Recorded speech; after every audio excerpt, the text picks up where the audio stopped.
আপনি কি কখনো ভেবে দেখেছেন যদি আপনি ৩০ দিন টানা বীর্যপাত বন্ধ রাখার চেষ্টা করেন তাহলে কি আপনার শরীর সেটাই মেনে নেবে নাকি কোনো অপ্রত্যাশিত ঘটনা ঘটবে?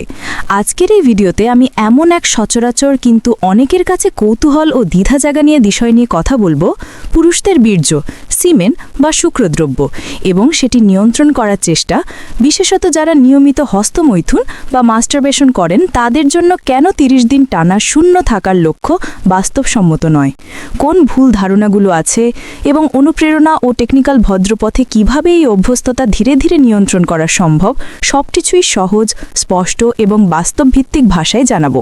প্রথমেই এক জিনিস পরিষ্কার করে দিই, বীর্যপাত বা হস্তমৈথুন বিষয়ক দ্বিধা, দুশ্চিন্তা জনস্বাস্থ্য ও মানসিক স্বাস্থ্য দুটোই স্পর্শ করে। লজ্জা বা গোপনাচার মানুষকে ভুল পরামর্শের দিকে ঠেলে দিতে পারে, তাই তথ্যভিত্তিক আলোচনাই সবচেয়ে জরুরি। অনেকেই মনে করেন আমি চাই ৩০ দিন টানা বীর্যপাত না হোক, তাহলে আমার শরীর পরিষ্কার থাকবে, শক্তি জাগবে, মনোযোগ বাড়বে। কিন্তু বাস্তবতা একটি ভিন্ন। পুরুষ দেহে ক্রমান্বয়ে শুক্রকোষ ও বীর্য তৈরি হয়। সেই বীর্য একটি নির্দিষ্ট সময় পর্যন্ত অগ্রসর হতে পারে, কিন্তু কোনো নির্দিষ্ট ধারণ ক্ষমতার পরে দেহ সাবতা স্কাউট বা স্বাভাবিক প্রক্রিয়ায় সেটি বের করে দেয়। এটি আমরা সাধারণত স্বপ্নদোষ বা নকটার্নাল ইমিশন হিসেবে চিনি। অর্থাৎ আপনি যদি গঠিত অভ্যাস বদলাতে চান, হস্তমৈথুন বন্ধ রাখেন বা সহবাসে অংশ না নেন, তবু স্বপ্নদোষ হয়ে বীর্যপাত হতে পারে। এটি দেহের স্বাভাবিক ক্লিয়ারিং মেকানিজম। আরেকটি গুরুত্বপূর্ণ বিষয়, হঠাৎ করে সম্পূর্ণভাবে ধাক্কা দিয়ে ঠিক করতে চান না। অনেকেই নো ফ্যাব বা নো নভেম্বর জাতীয় চ্যালেঞ্জের প্রতি আকৃষ্ট হন এবং ভাবেন একদিন থেকে সম্পূর্ণ মেনে ফেললে ঠিক হয়ে যাবে। কিন্তু অভ্যস্তি বা নির্দিষ্ট আচরণ হঠাৎ বাদ দিলে অনেকেরই মানসিক এবং শারীরিক রেসপন্স হিসেবে উইথড্রয়াল সিমটম দেখা দিতে পারে। ক্রোধ, উদ্বেগ, চিৎকার ভাব, মনোযোগের অভাব, অনিদ্রা, অনিচ্ছা বা এমনকি শরীর চেষ্টা ও মেজাজে পরিবর্তন, এগুলো মানসিকতার অংশ হিসেবে স্বাভাবিক প্রতিক্রিয়া এবং এটি থাকলে হতাশা বাড়তে পারে, ফলে অনেকেই পুনরায় আগের অভ্যাসে ফিরে যায়, রিল্যাপস। তাই পরামর্শ হলো হঠাৎ বন্ধ করার বদলে ধীরে ধীরে পরিকল্পিত ও টেকনিক্যাল ধাপে অভ্যাস বদলানো। কিভাবে ধাপে ধাপে করবেন? এখানে আমি কিছু বাস্তব এবং নিরাপদ উপায় দেব, যা ভিডিও পুরোটা দেখলেই আপনি খুঁটিনাটি সহ জানতে পারবেন। প্রথম ধাপ হবে প্রকাশ্য লক্ষ্যকে বাস্তবসম্মত করা। ৩০ দিন যদি আপনার কাছে অতিরিক্ত কঠিন মনে হয়, তবে ৭ থেকে ১০ দিন থেকে শুরু করুন এবং ধাপে ধাপে ১৫, ২০, ৩০ দিন পর্যন্ত বাড়ান। দ্বিতীয় ধাপ হবে ট্রিগারগুলো শনাক্ত করা। কোন পরিস্থিতিতে আপনি হস্তমৈথুন করেন? বোর্ডম, স্ট্রেস, নির্দিষ্ট সময় বা রাতে? ট্রিগারগুলো জেনে নিলে আপনি সেগুলো এড়াতে পারবেন। তৃতীয় ধাপ হলো বিকল্প কার্যক্রম স্থাপন। যখন আকাঙ্ক্ষা জাগে তখন হাঁটতে বেরিয়ে যান, হালকা ব্যায়াম বা ধ্যান করুন, কোনো কাজ শুরু করুন যা মনোযোগ নেবে। চতুর্থ ধাপ হলো রুটিন পরিবর্তন। ঘুমের সময় ঠিক রাখুন, রাত জেগে মোবাইলে যৌন বিষয়বস্তু দেখা এড়িয়ে চলুন, স্ক্রিন টাইম কমান। পঞ্চম ধাপ হলো সামাজিক ও মানসিক সমর্থন। কাউকে কথা বলুন বা থেরাপিস্টের সাহায্য নিন যদি মনে হয় এটি নিয়ন্ত্রণের বাইরে চলে যাচ্ছে। সবগুলো কৌশল এখানে আমি বিস্তারিতভাবে টেকনিক্যাল পর্যায়ে ব্যাখ্যা করব, যাতে আপনার জন্য বাস্তব প্রয়োগ সহজ হয়। এখন কিছু মিথ ও ভুল ধারণা পরিষ্কার করি। প্রথম মিথ হলো বীর্য আটকে রাখলে শক্তি জমে এবং শরীরের শক্তি বাড়ে।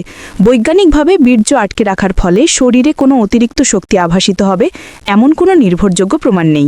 শরীর প্রতিনিয়ত নতুন কোষ ও ভিন্ন রকম হোমিওস্টেসিস বজায় রাখে। দ্বিতীয় ভুল ধারণা হলো বীর্য আটকে রাখা দীর্ঘমেয়াদে ক্ষতিকর। প্রাথমিকভাবে এমন বাজে দাবি নেই যে একটু দীর্ঘ সময় বীর্য আটকে রাখলে দের ভয়ানক ক্ষতি হবে। তবে যদি কারোর ক্ষেত্রে তীব্র ব্যথা, পুরনো রোগ বা অস্বাভাবিক স্রাব দেখা দেয়, তখন অবশ্যই ডাক্তার দেখানো উচিত। তৃতীয় ভুল হলো নিজে থেকে যখন বীর্য বের হয় সেটা সবসময় রোগের লক্ষণ না। স্বপ্নদোষ সাধারণত স্বাভাবিক প্রক্রিয়া এবং এটি এক প্রকার শরীরের নিজস্ব ক্লিয়ারিং মেকানিজম। আপনি যদি অতিরিক্ত হস্তমৈথুনকে কমাতে চান, তবে কেবলমাত্র না বলা যথেষ্ট নয়। একই সঙ্গে আপনার জীবনধারা সামঞ্জস্য করতে হবে। নিয়মিত শরীরচর্চা, কর্ম উপযোগী ব্যায়াম, পর্যাপ্ত ঘুম, মানসিক চাপ কমানো এবং খাদ্যাভ্যাস সুস্থ রাখলেই প্রচুর সাহায্য হয়। বিশেষত কার্ডিওভাস্কুলার ব্যায়াম, যোগ ব্যায়াম ও ধ্যান মানসিক ও শারীরিক চাপ নিয়ন্ত্রণে সহায়ক। আরেকটি গুরুত্বপূর্ণ দিক, মোবাইল ও ইন্টারনেট ব্যবহারে সচেতনতা। অনেকে লুকিয়ে যৌন কন্টেন্ট দেখার ফলে কম সময়ে অনেকবার হস্তমৈথুন করে ফেলেন। তাই ব্লকিং টুল ব্যবহার করুন বা নিজের একনিষ্ঠতা বাড়ান। এগুলো শুধুই কৌশল। যারা কামাশক্তি বা কন্ট্রোল ছাড়িয়ে যায় তাদের পেশাগত সাহায্য নেওয়া উচিত। একটি ক্লিনিক্যাল সাইকোলজিস্ট বা সেক্স থেরাপিস্ট আপনাকে নির্দিষ্ট থেরাপি ও কগনিটিভ বিহেভিয়ারাল টেকনিক শিখিয়ে দিতে পারবেন। এখানে একটি মস্ত গুরুত্বপূর্ণ মনোবৈজ্ঞানিক বিষয় হলো নিজেকে দমিয়ে রাখার বদলে নিজের প্রতি সহমর্মী হওয়া। অনেকেই ভুলে যান যে অভ্যাসটি ভাঙতে গেলে লজ্জা, গিল্ট বা বা আত্মসমর্পণ কাজ করে যেগুলো পরিবর্তনের পথে বাধা দেয়। পরিবর্তে ছোট ছোট সাফল্য উদযাপন করুন। প্রতিদিন যা নিয়ন্ত্রিত করেছেন তার জন্য নিজেকে সম্মান দিন এবং ব্যর্থ হলে নিজেকে ধ্বংস না করে বোঝান কেন তা হলো এবং কিভাবে আপনি পরের বার ভিন্নভাবে করবেন। এটি রিল্যাপস রোধে কার্যকর। এখনই প্রশ্ন হতে পারে, কতটা কষ্ট হবে উইথড্রল? প্রত্যেকের উৎস আলাদা, তাই সিমটম ভিন্ন হতে পারে। মানসিক ঝুঁকি, তীব্র আকাঙ্ক্ষা, মনোযোগ হারানো, কিন্তু এগুলো সাধারণত সময়ের সাথে হ্রাস পায় যদি আপনি বিকল্প কার্যক্রম গ্রহণ করেন এবং ধীরে ধীরে অভ্যাস বদলাতে থাকেন। আরেকটি বিষয়, যদি বীর্য আটকে রাখার সময় কোনো ধরনের শারীরিক ব্যথা, পেশির টান বা অস্বাভাবিক ললচে স্রাব দেখেন, তাহলে তা উপেক্ষা করবেন না। ডাক্তার দেখানো বুদ্ধিমানের কাজ। আমি আপনাকে এই ভিডিওতে 5টি সহজ কিন্তু প্রমাণভিত্তিক টেকনিক দেব। ভিডিও পুরোটা থাকলেই পাবেন। প্রথম, বীর্যবৃত্তির ধারণ ক্ষমতা বোঝা। আপনার শরীর কী নিয়মে বীর্য তৈরি করে। দ্বিতীয়, ট্রিগার ম্যাপিং। কোন সময় বা অবস্থায় আপনাকে প্রবলভাবে প্রলুব্ধ করে। তৃতীয়, পর্যায়ক্রমিক লক্ষ্য। ছোট লক্ষ্য থেকে বড় লক্ষ্যে যাওয়া।